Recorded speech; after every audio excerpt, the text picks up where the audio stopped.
kasama. And jam-packed ang ating MPL Arena for day 1. And this is it. One of the most historic matches for our first day. Blacklist International versus Onyx Philippines. Game 1 na. At inaabangan natin kung sino nga ba ang makakalabang. Ito na yung sinasabi nyo, parang magkakagulo na agad or maggugulo na agad si kumparing Escalera. Pero ready na naman eh. Parang ito din yung kanina ginagawa ng Blacklist International na depensa kay Sensui. So, mapapatakbo lang muna. Liliko. Okay, aalis na lang din. Napasprint na agad yun ha. Yung naging solution dito ng Blacklist nung nagkaroon ng alam nila, nagpa-level 2 agad yung dalawa nilang hero. Oo, sa may middle. Sensui! Grabe, suntukan na agad. Pero si Sensui ang first blood. Dito ni Cram, si Escalera makakasalubong lang din. And Edward with that kill. So unang isang patay para sa ating dalawang kupunan. Medyo makunat si Cram pero hindi ganun kakunat pagdating sa early game. Uy, si Renegade! Still alive though. Kamuntikan lang, pinakaban lang tayo ng Hitman at mukhang orange buff na ulit. Ang punteriya dito ni Sensui, si Cram, nakatira na sa jungle ni Sensui pero kinakagat na siya. Ngert dito kay Cram pero mukhang may regen pa rin naman. Ayaw siyang ipag-buff din. Oo, parang kanina pa nandito, simula na yung laban natin, yung camera nandito lang. Level 4 na nga si Ryzen eh. Oo. Ang maganda dito kasi yung si Ryzen, ninakaw niya agad yung isang Rock Ursa or yung Golem. So, na-delay nila dito yung Momoli Kupa pero after nitong orange pack, walang kasunod. Ang dami nangyayari guys. Oo. Merong tatlo sa side ng Onyx, meron din tatlo para sa The Blacklist International pero hindi pa rin nawawala. Yung orange bomb, magagamit na nga din yung execution. Maago pa dahil si Sensui still at level 3. So medyo kulang sa damage ngayon ng Blacklist International. Meron mga pokes. Si Escalera dito mapipilit na lumayo. Renegade as well. Gagamitin dito ang kanyang pangtakas. At yun lang, poke lang. Poke lang at mukhang makaka-turtle din ang Onyx dahil sa panggugulo na ginagawa nila. Mukhang experimental man ang kanilang sagot. Ito yung mga tapon sa mga zombie movie na yung plague ng Popolin Kupa, hinahanapan nila ng sagot habang dire yung sitwasyon. Ayun na naman. Ito na naman yung sa Popolin Kupa na sinasabi mo. Si Sensui is still at level 3 habang si Ryzen is now at level 5. So look at the gap na ginagawa nila. Mukhang hindi na rin nga makakatakas pa yung purple buff sa kamay dito ni Ryzen. Another one para dito sa Onyx. Grabe, gutom na yung aso. Gutom na. Gutom sila parehas. Oh, pati yung ano. Pati yung amo. Pati yung amo. Pero usually pang mga ganyan na kailangan tigilan mo na talaga as much as possible dahil iba ang aggression ng asong gutom. Totoo naman. At kung titignan natin, no, level 3 Sensui, Grabe. 3 minutes in, tas level 6 na si Ryzen. Ang hirap makarecover if this is what's happening for the side of Blacklist. Pero hindi naman ganun kalaki ang gold lead ng Onyx Philippines. Pero ano nga bang magiging objective fight nito kung hindi pa masyado nakaka-level si Sensui? Napakahirap na sitwasyon. I think siguro activate nila si Brody. That could be possibly their exchanges. Lalo na kasi meron naman silang Farami so pwede sila makipag-rock and roll. I-activate agad nila si Ohem. Ito na lang yung nakikita ko na solusyon mula dun sa Blacklist International. And they have to solve it real soon kasi kapag yung second turtle pa ay lalo pa silang nananakawan, mas mahirap nang bumangon dito for Sensui. Grabe, sobrang chaotic talaga dito sa may orange buff. 4 na players ng Onyx yung nagpipigil dito kay Sensui na makakuha ng kanyang jungle. So, ito na nga yung sinasabi ni Wolf na kailangan mag-invest naman sa may gold lane. Kumbaga, ang investment mo ay ilipat na sa gold lane at nakikita naman natin yan mula sa rotation ng Blacklist International. Pero buwan, dahil sa rotation na yan, ay hindi na naman matiwasay ang purple buff ni Sensui. Nakatambay na nga doon yung Hilda. Ang layo ng parang mala ice skating rink, sorry. Habang sinasabi mo yun, Okay medyo lang. lumilipad kasi na na Brody. Grabe ko may May sound effect na sa sobrang layo. Sobrang haba. Pero din naman dito ang nararamdaman ni Escalera. Dahil grabe na talaga yung kaltok niya dito against Sensui. Take note, yung naging damage niya doon. Yung orange ay purple buff na yung kanilang kailangan kuhanin. But still, oh my goodness. Ang hirap na ngayon ng buhay ni Sensui. Pero pa turtle. Ang lungkot noon kasi nag-retry siya ng kulang pa yung damage. Oo. Tapos natago sa bush yung purple buff. That is very frustrating. Yan yung kung hindi ka pasensyoso katulad ni Sensui, kung katulad mo ako, inabato ko na yung phone ko. Sana all. Sa unan. Kasi Sa hindi ko unan. kayang bumili ng bago. Wait lang! Pero may nagbago yata target kanina sa may mga buff ng Blacklist International. Meron Circling Eagle pero nakita natin dito meron Black Shoes nagsuot na ng ikalawa at pangalawang sapatos habang Retribution maaagaw na naman yata. Level 5 versus level 9 na Class S na mga halimaw. Ibang pinapakita ngayon ng Onyx. Grabe, ito yung hack Asensui, pero hindi sa draft. In terms of execution. Oo. Parang si Sensui lang ata yung kalaban nila dito eh. Yung nangyari kasi yung Blacklist, of course, mapapareact ka talaga kung nahihirapan yung jungler mo against the Hilda. Oh, ayan na naman. Cannot blame them, pero this time Onyx, actually ang smart nung pag-aagamit pa rin nila dito kay Escalera. So after the first death, nung Hilda hindi na nasundan. Oh no. Nadaanan din na si Sensui sa may middle lane at mabilis na mawawala lang rin.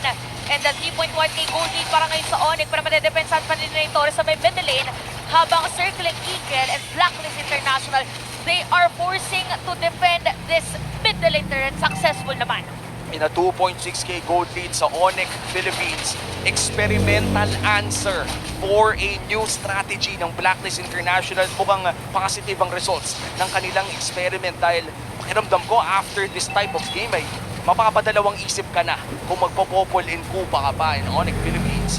Slowly gaining more gold habang tumatagal ang ating laro. Oh, ang ganda na naging adjustment talaga nila kung paano pipigilan yung populing Kupa dito ni Sensui. And Super Prince having the time of his life. Black Shoes na kapag kakailangan ulit ng mga glue. Ano naman si Escalera, bitawan mo nga ako, sabi dito ni UE, pero meron dito Circling Eagle para kay Renegade. Pwede ka ng voice actor naman para Wala, Joe. huwag mo kong iiwan dito. Napakatagal na natin itong ginagawa. Kanina pa tayo nandito. Escalera, kanina mo pa ako sinasaktan. Pero totoo parang it has been happening since the game started. At medyo nahirapan ang Blacklist na mag-top. Kaya tingnan nyo naman, even na si Ryzel dito, mag-isa na lang siya na makakapag-secure ng third objective. And look at Escalera and the rest of Onyx. Another one para dito kay Sensui. Even yung cult out na hindi na kinaya para masustain. Hindi pa umabot yung Cult Altar. And this is such a great game for Escalera. Hindi man mataba ang kanyang stat line. Nakita naman kung gaano kalaki ang kanyang ambag in this game. Circling Eagle, doon lang sa may brush dahil makapag ano nga din naman, makapag-reach. Masakit na nga ba yung damage? Medyo kulang pa. Kamuntikan at si Edward hindi na ata makakagalaw pero may penalty zone pa naman. Hindi na may penalty zone para makatakas sana pero masakit na rin damage dito. Even Super Prince sa mga glooms niya. Medyo magiging gloomy talaga yung mood pag naramdaman mo na ouch, ang sakit na ng Lilia. At ouch ang sakit din na kanina pa walang buff si Sensui hanggang ngayon ay hindi pa rin tinitigilan ng Onyx Philippines ang jungler ng Blacklist International. 8 minutes lang paghihirap ang kanilang ginagawa para kay Sensui. Mapakanta ka talaga dito. Ikaw si Sensui, ang hirap makabalik sa ganitong mga moments. 0-3, of course level 8 lang siya sa ngayon. Kaya bang mag-taste pogi? Meron na siya ngayon at least Blade of Despair. Kung gaano kabilis yung game 1. Ito yata yung punish. Ibigyan niya tayo nila dito si Escalera. Hindi na makakatakbo yung Amazona! Okay, with a kill. That is a great punish mula sa Blacklist International. Siguro, ang isa sa mga sagot para hindi guluhin ang iyong jungler ay patayin mo na lang yung gumugulo. Oo, pero yun nga lang, mayroong ibang gumulo naman. Yung jungler din, nung kabilang kalaban. Kaya naman Onyx ngayon, minemaintain pa rin nila yung kanilang lamangan. And look at Super Prince and Yue, talagang batuhan lang ng mga pwedeng gamitin ng mga skills. At ngayon, 5,000 na nga ang kalamangan ng Onyx Philippines. Talagang habang tumatagal ang larong ito, padagdag lang ng padagdag, hindi na bibigilan ng Blacklist International ang bleeding mula sa mga sugat na ginawa ng Onyx Philippines sa kanilang early game. Pati si Yue, hindi na makalapit ang kanyang lane. Pati naman si Kram ang kunat na ni Kram. Para mahirap na nga damage dito si Kram. I-readen din lang niya, Wolf. I'm sorry, babato ko na naman sa'yo. Mahirap na natanong. Kanina ko Same question sa RG. Ano nga bang kailangan gawin ng Onyx? Ay, ng Blacklist. Taste pogi talaga. Siguro pwede nilang i-give up na yung mga outer turrets. In fact, may benefit pa ka minsan pag face na lang yung natitira para sa inyo. Ang maganda kasi meron silang paramis na may passive. So, hindi tayo go dun sa mga typical na mga sinasabi natin na para bumawi, magtitiis ka na lang. Ito yata ang pinaka-least only way para sa Blacklist. Itira lang nila yung base, gamitin nila yung passive ng paramis. At hope talaga na magdumibensa hanggang dulo.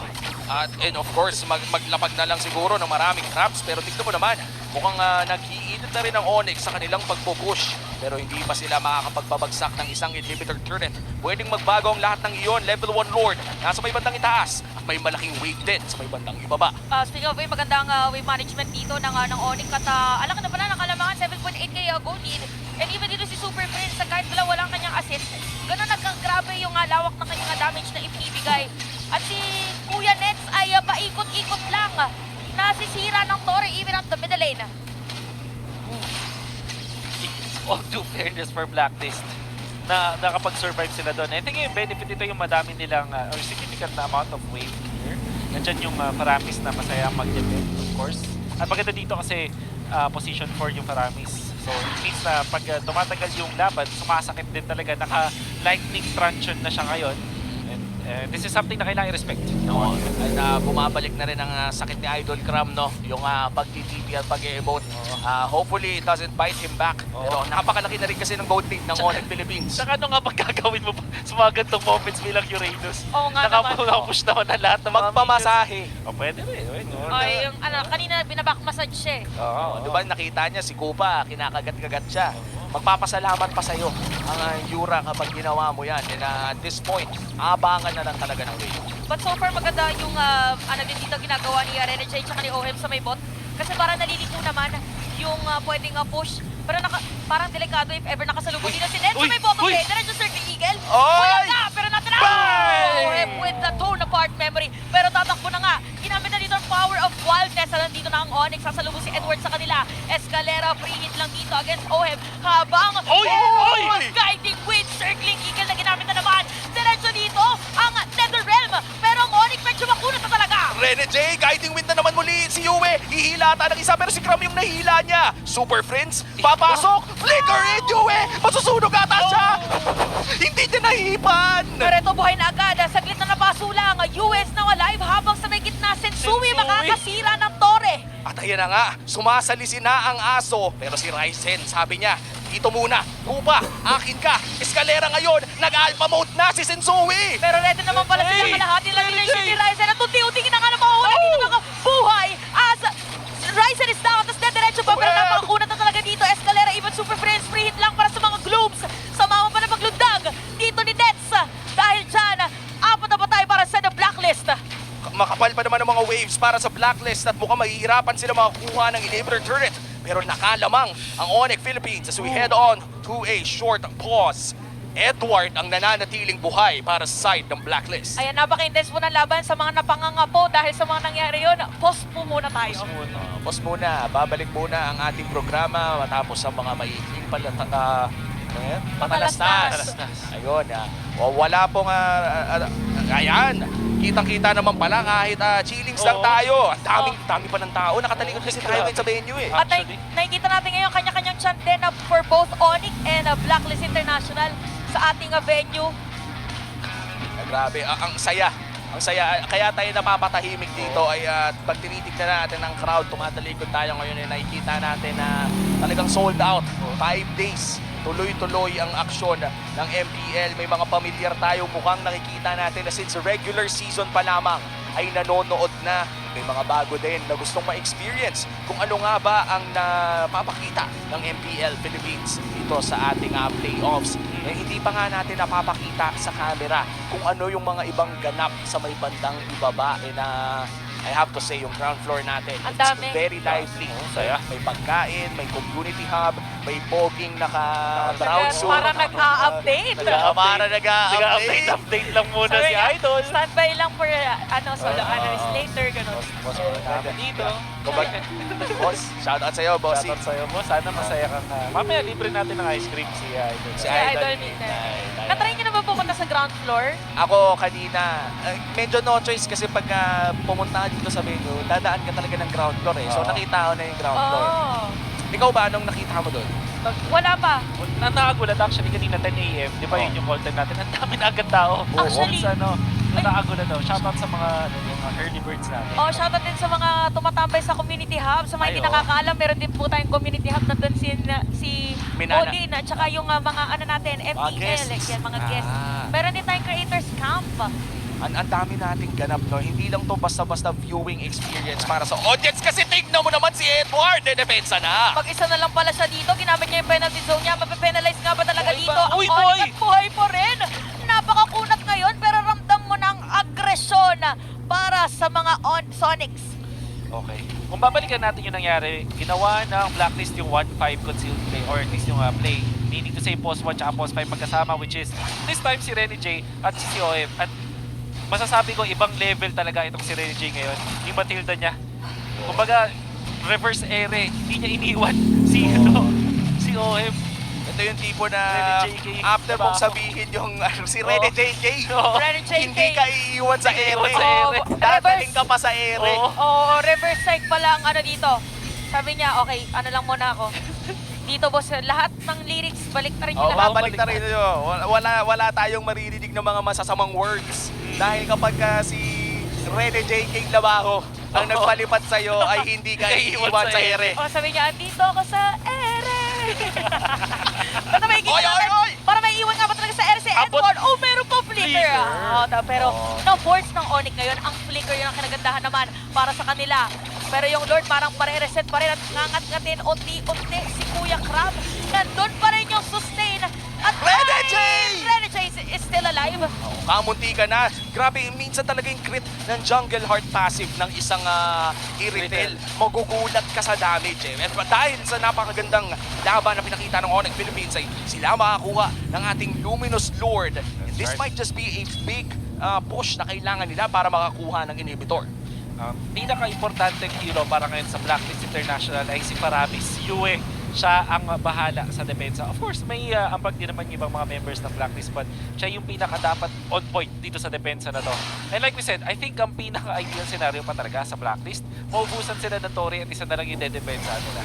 And let's see kung yun nga ba ang mangyayari dahil for Onyx Philippines, they secure this game, ay makakakita na tayo ng Game 5. Napaka-importanting push mula sa Onyx Philippines at nagsimula na ito sa gitna. Nakita na nga natin na nasira na yung Torres sa may gitna. Medyo aaray lang din dito si Crab, pero naka-ready lang din naman dito ang Black Shoes ni Super Friends. Pwede mag-poke. Nakita na natin na Circle Eagle, papasok nga ba? Meron nga lang immortality din si Crab, pero yung Lord hindi pa rin nadedepensahan. Kailangan dito na mag-clear at mabilis na maging clear ng Blacklist dahil dyan, Onyx pwede pa ulit maging aggressive dahil meron minion wave sa top lane and even bottom lane. Top lane naman ang puntere dito ng Onyx Philippines with a 10k gold lead. Super Friends nasa may bandang Gedli na. Diyan na nga mga Glooms kakainin lang at papasabugin. Pero hindi nila mapapabagsak ang inhibitor turret sa itaas. At ngayon, itutuloy pa ata nila sa may bandang mid lane ang kanilang push. Pero hindi na ata.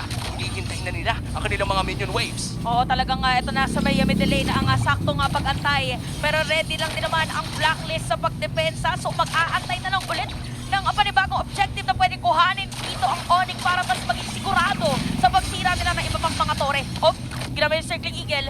Pero aalis, liliko lang ulit si Rene J. Nagpakita lang. Makita lang. Teaser. Teaser lang. Sir, ni Rene JK na ba? Ang interesting, of course, na-puwersa mag-DHS etong si OHEB, kanyang item dito. Before, mukhang hindi siya mag-window. I don't know kung window nature siguro. DHS yan Sinabi natin DHS. So baka mawalan dito ng immortality. So napaka-importante naman para sa Blacklist International. Kailangan maging mapagpatyag ng Onyx ngayon dahil yung pang frontline nila pwede na matunaw anytime. At in a 4-man damage burst ang nakita natin. And that was enough to 100-0 Cram na wala ng immortality ngayon. Pero by the time na lumabas ang Lord ay sigurado may ulti naman na siya ulit. Yung immortality ay wala pa rin.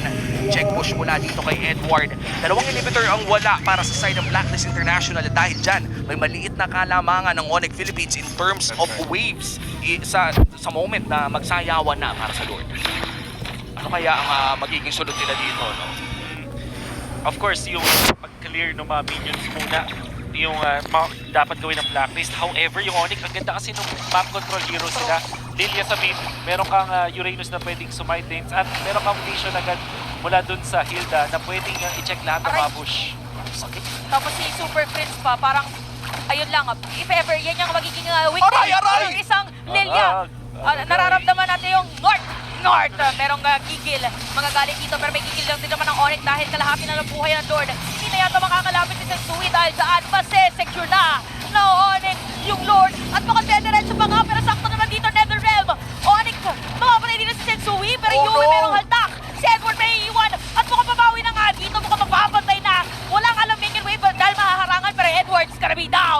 Kailangan na mag-back kayo ng Onyx Philippines. Yue, ibababak pa niya si Super Freeze. Nahuli niya! Yung top lane natin ay kailangan na matayan dahil yung magre-recall pa lamang ay si Nets. Pero si Super Freeze ngayon ay makakapag-recall pa rin Kaya ba? naman. Tatapusin Kaya na ba ba? nila? Kaya pa!